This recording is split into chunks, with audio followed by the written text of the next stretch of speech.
गोष्ट चिंगी आणि इंद्रधनुष्य.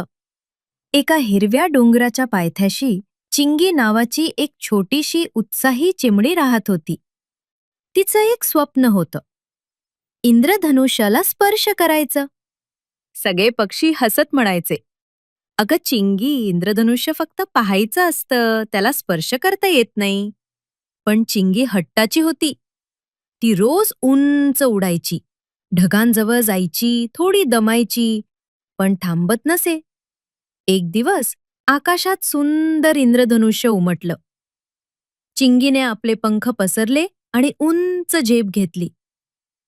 ती थकली, पण हार मानली नाही.